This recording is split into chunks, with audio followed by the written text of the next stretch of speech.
भारत में कई मंदिर हैं जो किसी राजा या भक्त ने बनवाए हैं, लेकिन छत्तीसगढ़ के घने जंगलों में एक ऐसा मंदिर है जिसे किसी ने बनवाया नहीं। प्रकृति की छटा में बसा छत्तीसगढ़ का गरियाबंद जिला, जो अपने आप में एक ऐसे रहस्य को समेटे हुए है जिसे जानकर यकीनन आप दंग रह जाएंगे। यहाँ जिला मुख्यालय से 3 किलोमीटर दूर मरौदा गांव के घने जंगलों में पथरीले रास्ते पर चलकर आपको एक विशाल शिवलिंग के दर्शन होते हैं।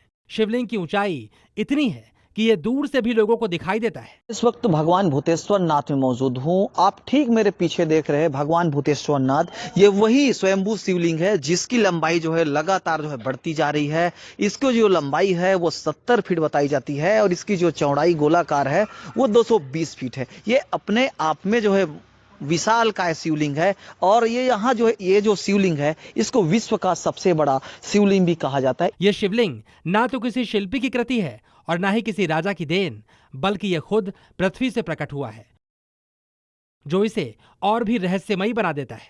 छत्तीसगढ़ स्टेट के सबसे बड़े शिवलिंग है, स्वयंभू शिवलिंग है। 1964 में प्राकृतिक आपदा आई इनके ऊपर, बिजली गिरी तो ये जलहली से अलग हो गई और दोनों का विकास होते रहा। जलहली अलग है, ये अलग है। ऊंचाई मेरे ख्याल से इनकी 65 फुट के आसपास है। दावा है कि यह शिवलिंग स्वयंभू है और इसका आकार हर साल धीरे धीरे बढ़ता जा रहा है। वर्तमान में शिवलिंग लगभग 70 फीट लंबा और 220 फीट चौड़ा है। यह प्राकृतिक शिवलिंग गरियाबंद के मरौदा गांव में है, जिसे एशिया के सबसे बड़े शिवलिंग का दर्जा प्राप्त है। कल्याण पत्रिका में चमत्कारी शिवलिंग का जिक्र है। इस शिवलिंग को स्वयंभू माना जाता है। दावा है हर साल शिवलिंग का आकार बढ़ रहा है। खुदाई के वक्त इसकी लंबाई 3 फीट थी और अब शिवलिंग की लंबाई 70 फीट है। यह शिवलिंग 220 फीट चौड़ा है। स्थानीय लोगों की माने तो इस शिवलिंग को एशिया का सबसे बड़ा विशालतम शिवलिंग कहा जाता है। 1991 में गोरखपुर से प्रकाशित कल्याण पत्रिका में देश के कई तीर्थ स्थलों का जिक्र किया गया है। इसमें इस शिवालय का नाम भी था। 1951 में कल्याण अंक में इनका उल्लेख है। सारे भारत का कल्याण का नाम है सर्वतीर्थ। सारे भारत के तीर्थों का उसमें जो है उल्लेख किया गया है। सोलापुर के एक व्यापारी हैं, वो बैलगाड़ी से आए आज के 30 साल पहले। उनसे पता चला, वो कल्याण को पढ़ के आए थे, उससे पता चला कि यहाँ भूतेश्वर नाथ हैं। मंदिर समिति से जुड़े रहे पंडित प्रेम शुक्ला बताते हैं यह शिवलिंग स्वयंभू है, जो खुद पृथ्वी से प्रकट हुआ। खास बात यह है कि शिवलिंग का आकार हर साल धीरे धीरे बढ़ता जा रहा है।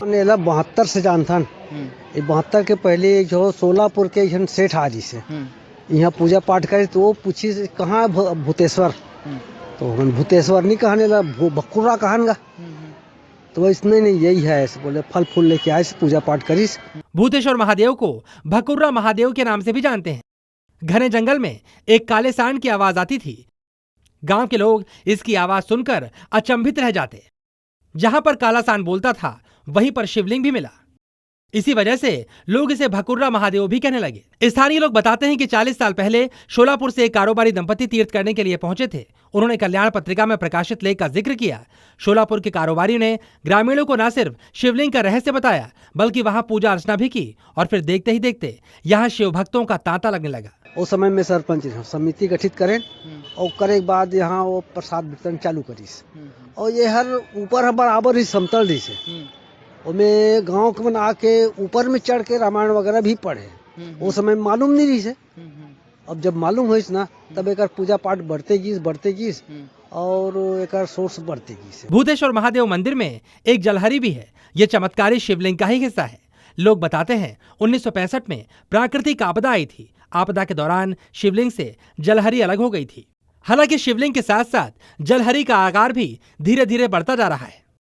दक्षिण दिशा है ना, वो पूरा नुकीला हो रहा है। दक्षिण दिशा नुकीला हो रहा है पूरा। दक्षिण दिशा में ही जलहरी है और दक्षिण दिशा में ही नंदीश्वर है। एक ही जगह है नंदीश्वर, पूरा परिवार सहित है। भूतेश्वर महादेव में शिवलिंग के साथ जलहरी के बढ़ते आकार ने लोगों की आस्था को प्रबल कर दिया। भूतेश्वर महादेव के रहस्य की एक और कहानी लोग बताते हैं।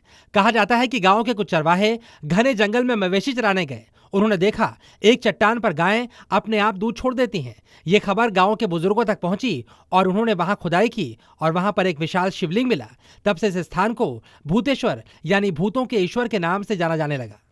जो श्रद्धालु है जल लेके बिलासपुर, राजनांदगांव, डोंगरगढ़, राजिम, फिंगेश्वर, उड़ीसा, झारखंड से पैदल आते हैं भैया। और उन लोग की ये आस्था ये है कि यहाँ आज भी जो भी है शिवलिंग में जो भी मनोकामना है वो सब पूरी होती है। ये स्थान न सिर्फ धार्मिक दृष्टि से महत्वपूर्ण है बल्कि ये पर्यटन के लिहाज से भी आकर्षण का केंद्र बन चुका है। हर साल दूर दूर से श्रद्धालु यहाँ पूजा अर्चना के लिए आते हैं और इस अनोखे शिवलिंग की विशालता और शक्ति का अनुभव करते हैं। रात के सन्नाटे में यहाँ पर आवाज आती है। दावा है कि रात में यहाँ घंटियां बजती हैं और ओम नमः शिवाय के मंत्र भी सुनाई देते हैं। अब इसे चमत्कार कहें या फिर आस्था, लोगों के दावे हैरान करने वाले हैं। घंटी और मंत्रों की आवाज रात में सुनाई देती है, ऐसा लोगों का मानना है। श्रद्धा और आस्था और प्राकृतिक ये तीनों चीज़ें मिलके भूतेश्वर नाथ को और बहुत ही खास बना दिया है, क्योंकि यह जो जगह है वो तीनों चीज़ों से घिरा हुआ है। इसीलिए जो है श्रद्धालु बदस्तूर यहाँ पर खींचे चले आता है। सावन, शिवरात्रि और सोमवती अमावस्या जैसे पावन अवसरों पर भूतेश्वर महादेव पर शिव भक्तों की भारी भीड़ होती है। यहाँ विशाल शिवलिंग के सामने नंदी भी विराजमान है। मंदिर परिसर में एक अलग ही शांति और सुकून मिलता है। यहाँ का वातावरण शिवमय है। ये मंदिर न सिर्फ आस्था का केंद्र है बल्कि प्राकृतिक चमत्कार का प्रतीक भी है। गरियाबंद से थनेश्वर साहू के साथ ब्यूरो रिपोर्ट, जी मीडिया।